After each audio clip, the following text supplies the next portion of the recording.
الرحمن الرحيم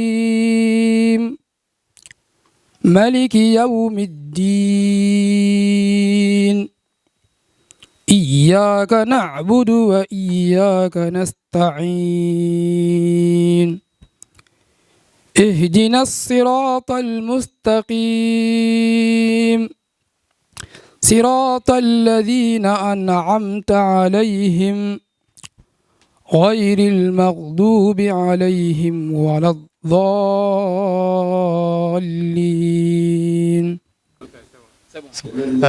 Moi c'est Loïs Oduro. Au Sénégal on m'appelle Baye Modou Diaye et je suis ici dans le cadre d'un stage avec l'association de la Maison de l'Enfant puisque je suis étudiant français en licence de sciences politiques et je suis venu ici au sein de l'association de la Maison de l'Enfant pour voir en fait la promotion et la protection des droits de l'enfant au Sénégal, puisque la jeunesse représente une part importante de la population ici. Alors une fois arrivé ici, j'ai pu découvrir le Dahara, donc mode Cissé ici, et ma première impression c'était ça donne à relativiser en fait nos vies, nos conditions de vie à nous, à côté de ce que vivent les enfants talibés en fait. Et même en se promenant dans les rues, j'ai croisé d'autres enfants talibés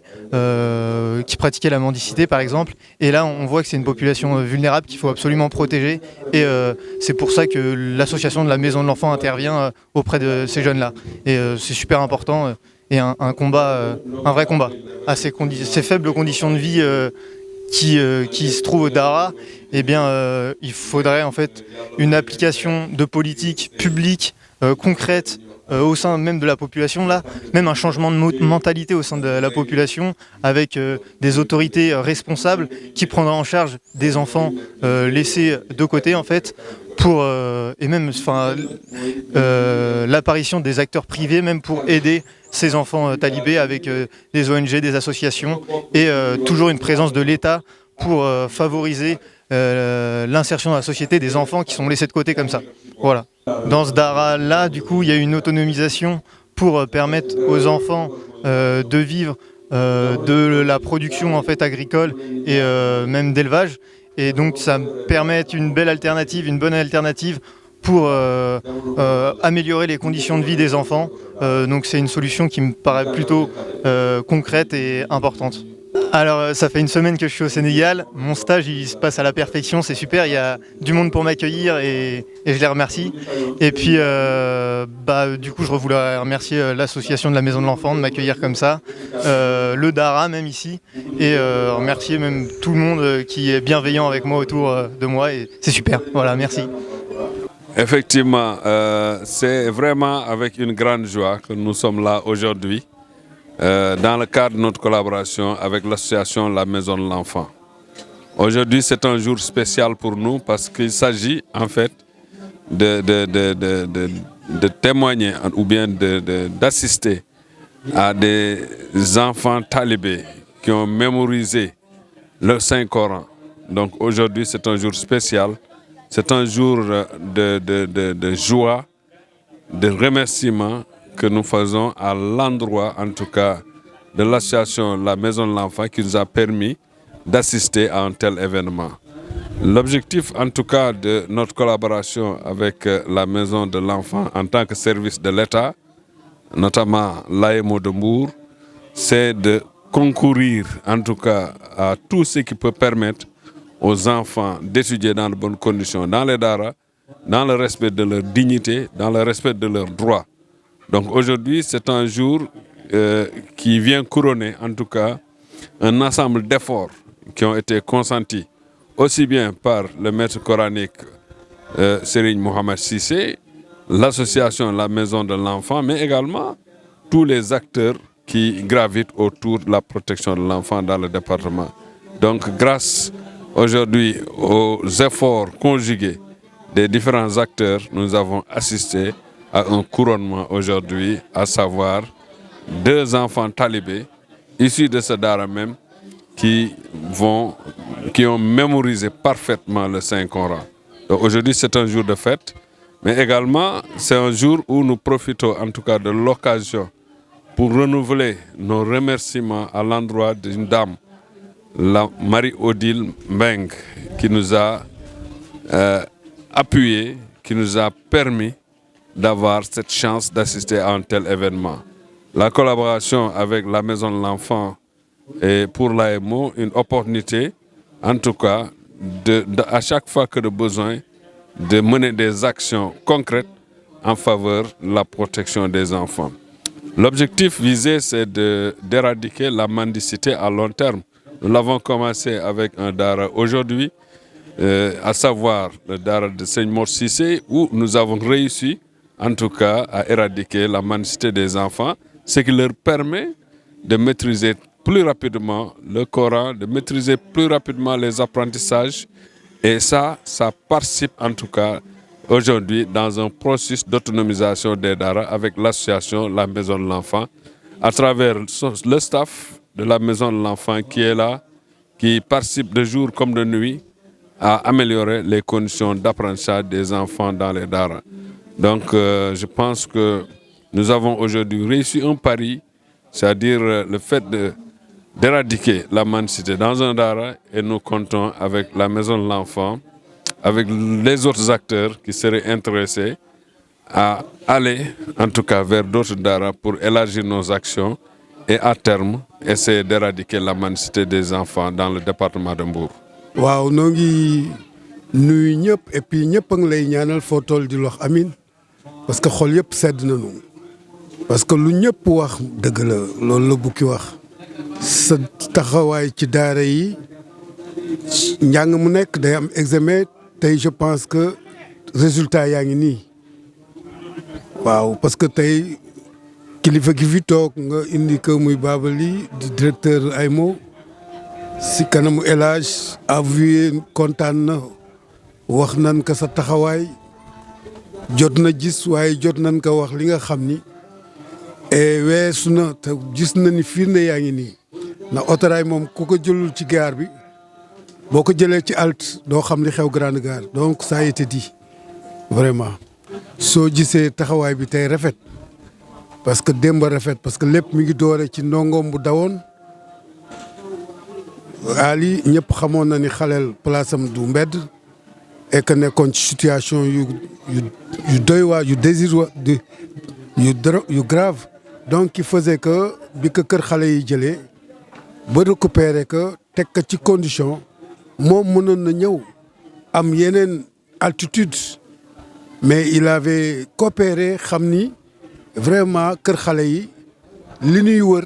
moom mooy dalal xelam. waaw association bi tey jàng nañu ils ont été vraiment très satisfaits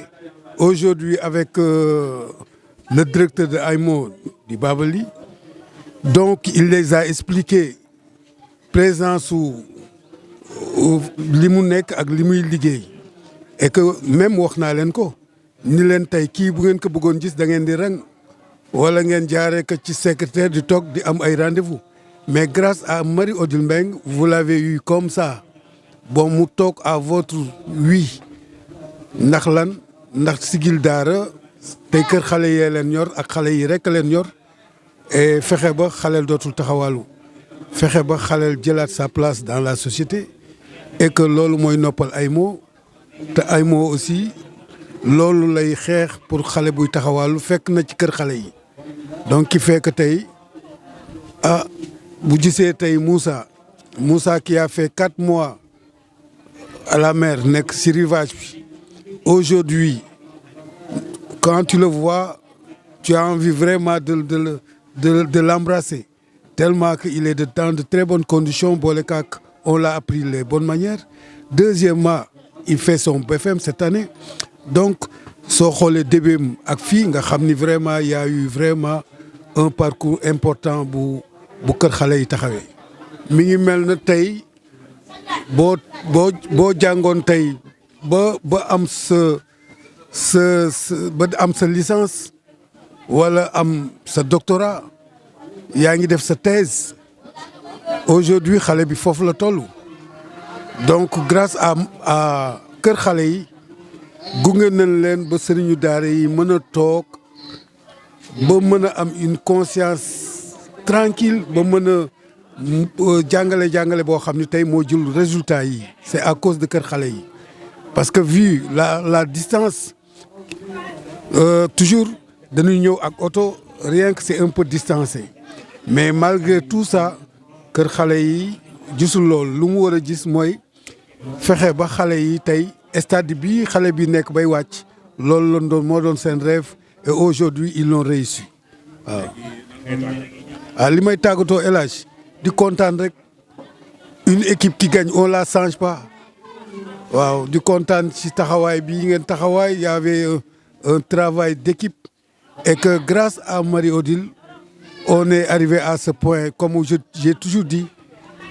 caq boo gis day am diigal mbeng yàlla na yàlla fay la te yàggal sa taxawaay mbeng tout le monde est content. leen ñaanal jàmm yéen ñëpp rek ñoo xam ne ñëpp dañaa jóg ngir man kon nag mënuñ leen koy fay ñaan rek lañ man ndax lépp moom yàlla ko yor di ñaanal maire boobu jàmm bu baax di ko waxal na ko ëddal nii rek la nu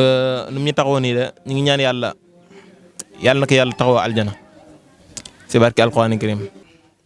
ñu ngi nuyu ñëpp di ziar ñëpp di leen sant bu baax di leen gërëm waaw tey dañoo amoon bisu sant yàlla ci xale yi fi nekk di jàng alxuraan am ñu fi doon eggali seen alxuraan ñu doon leen defal benn fête pour sant yàlla ci eggali gu ñu eggali seen liggéey bi wala boog mën nañu sax gi ñu tàmbali ndax ku mokkal alxuraan yaa ngi doog a door. ñu ngi ci sant yàlla bu baax a baax a baax di sant mbokk yi nga xam ne teewoon nañ fi ñëpp jàppale ñu ci bis bi sant leen ci yàlla rawatina waa association Les Maisons de l'Enfant ci njiital Marie-Odile di ko baax koo xam ne wax dëgg yàlla loxoom dugg na bu baax ci fi daara ji tollu tey te dugg gi mu dugg ci daara ji ak jàppale gi muy jàppale waa daara ji ubbi na ay bunt ci xelu ñi nga xam ne ñoo yor daara ji ak ñi fi nekk pour gis ne mën nañu jaar ci yoon yu mucc ayib pour conditions yi ñu soxla yëpp pour daara ñu mën ko am te lépp nga jógee ko ci ndimbalam ak xalaatam ak xalaatu waa ak ndimbalu waa association bi. daara joo xam ne dañ daan yalwaan xale yi dañ daan xëy yalwaani añ yalwaani reer bu ñu demee ba lépp di leen fekk fi ñu nekk mu yombal seen jàng te impact bi mu def ci daara ji mooy sécurité xale yi. dafa dañoo gën a am sécurité ñu yor xale yi suñuy xel dafa gën a dal ndax foo gëstoo gis leen ñu ngi sa wet contrairement ak bi nga xam ne dañ daan génn yàgg ci àll bi doo xam ci lu ñu nekk sa xel du dal ak tamit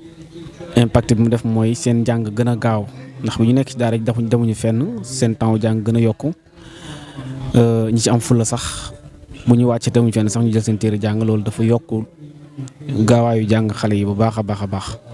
ak yeneen yoo xam ne ñu ngi koy jàppale moo tax ñu ngi sant bu baax di gërëm waa association bi di sant yàlla bu baax a baax wax dëgg yàlla lii yàgg naa xew ci daara ji ay nit yàgg nañ fi mokkal di lancer rek tamit beneen appel ci parents yi nga xam ne ñoo am la seen doom nekk ci daara ji ñu xam ne doom responsabilité la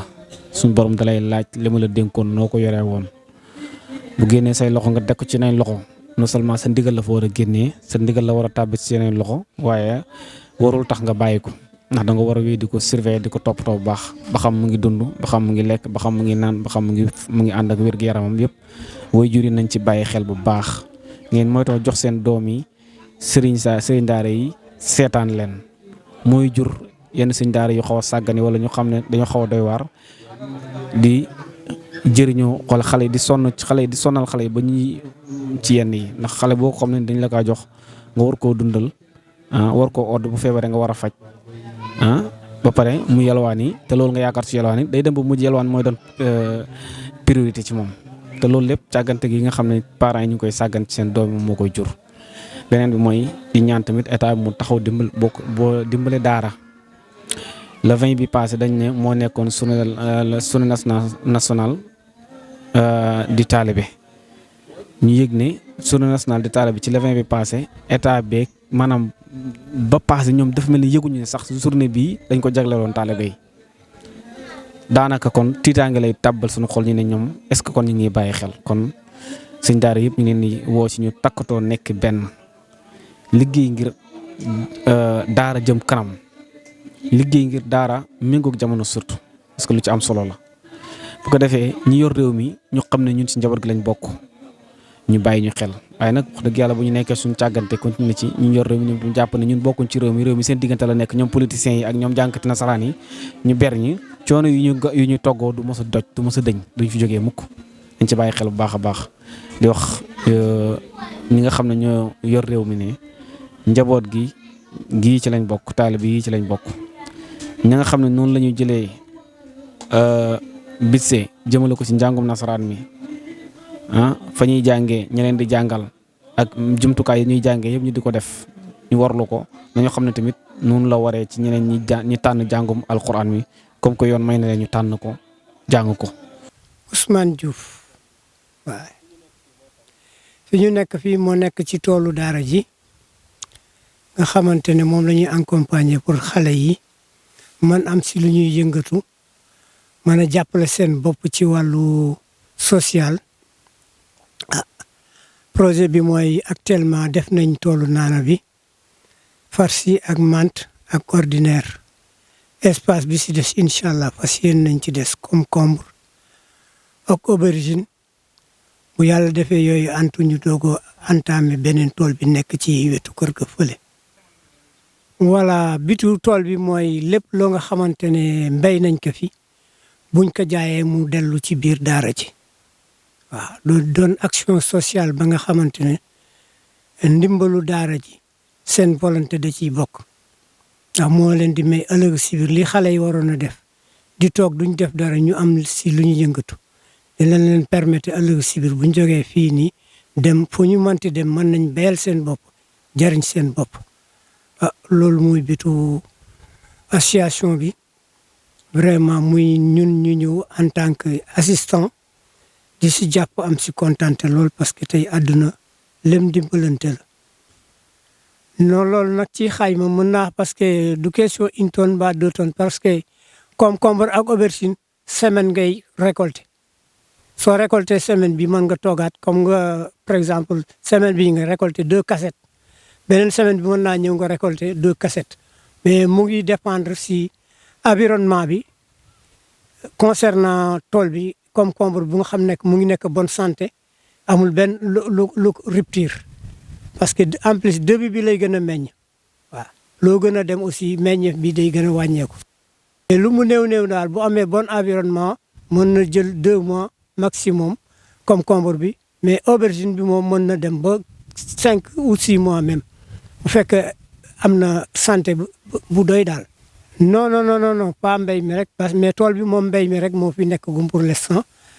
à part tool bi beneen tool bi boobu moom beneen programme la mais bii nag pour l'instant lii moo fi nekk gum ba mu féete boor daal waaw rek moo fi fas yéene nekk bu mu féete parce que moo fi xaj daal voilà leneen lu ñuy def beneen tool ba lañ koy def wàllu yar gi pour l'instant ñu ngi ci ganaar yi muy poulailler ko waaw mën nañu dem poulailler ba xool ganaar yi comme ça. voilà yegsi nañ ci poulailler bi actuellement ganaar yaa ngi nii 50 poulets bleu Hollande la ñu ngi toll si 3 mois yu manqué ay quelques jours bientôt normalement tam xarit war nañ ko mën a jaay avant tam xarit aussi amaat nañ programme pour dugal 100 poulets de serre yoo xamante ne presque après tam xarit lañ koy war a mën a jaay. poulailler bi nag toll na si presque 20 sur 5 normalement mën na jël ba ay 1500 poulets mën na fi nekk pour l'instant mais nag début bi daal lii lañ fi defagum su ko defee bu produire moom mooy mën a gunge li si des su ko defee chaque 1 mois bu ne mën nga dugalaat yeneen 100 serres bleu Hollande yi li programme bi bu ñu jaayee yi nga xam ne moo ci ëpp yu góor yi lenn li dañ koy garder pour production quoi muy man di nen ñu koy kuufee mbala muy man di nen ñuy wut ay poulet ordinaire ñu koy boof comme ça ñu mën a amaat ay poussins bleu Hollande boobaa dootuñu soxla di dem jëndi ay bleu Hollande boobaa production bi fii lay commencé bu matee nga jaay tranquille nga am liberté ci production. waa pour les 150 yi moom revenu moom du bareegu mais bu demee ba nga xamante ne ñu ngi nen ñu leen di couper di jaay boobaa dina mën a amal daara ji revenu parce que si le bénéfice bi di commencer génne mais pour l'instant moom da ngay investir boo investir ba mu mat mu ngay produire di jaay ay cuuc mbaa ngay produire muy nen ngay jaay nen yi boobaa si le bénéfice bi ñëw. concernant élevage bi moom bu fekkee programme bi tegu na si yoon Bulo Hollande yi nekk fi serre bi bu ñëwee bénéfice su serre bi mën nañ ci dundal Bulo Hollande yi bu demee Bulo Hollande yi di produire normalement lu mu néew bu daara ji su ko association bi doon gàddu 100 élevage bi uniquement rek war na mën a gàddu normalement 600 yi war na si mën a gàddu 15% mën na ko gàddu bu fekkee ne am na bon suivi concernant Bulo Hollande di produire serre bi aussi bu ñëwee buñ ko jaayee li ciy génne aussi dañuy augmenter parce que boo paree 600 yi war nga mën a dugalaat beneen 150 boobu bu jeexee mën nga dugalaat beneen 200 ba kër ngay yegg 500 yi di monter soo demee ba am 5 mois ba 6 mois nag boobaa frais dootul am mais li nga xamante jot nga ko frais mooy indiwaat sa bénéfice li nga jotoon dugal ci poulailler bi su ko defee da ngay indépendant ci côté poulailler bi dootoo am dara loo ci frais su ko defee yow da nga nekk en liberté ci poulailler lu dul nga mu mat nga jaay jël sa bénéfice xool feneen ko foo koy dugal ëllëg si biir mën nga def dugaat si beneen système mu kii jënd bu mel ni xar def opération tabaski mbala nga jënd béy mbala tam xaritan fii nga xool dajale nga sa benn 500000 dem jënd sa benn nag dem jaay ko yooyu yëpp a ngi si daal élevage daal début bi mooy li yàlla def moom ci ganaar barkeel na xaalis bi bu ci jógee mën na jur leneen ak leneen. ala safarin fa iddatun min ayaamin uxar yuridu allahu bikum al-yusra wala yuridu bikum al-usra ولتكملوا العدة ولتكبروا الله على ما هداكم ولعلكم تشكرون صدق الله العظيم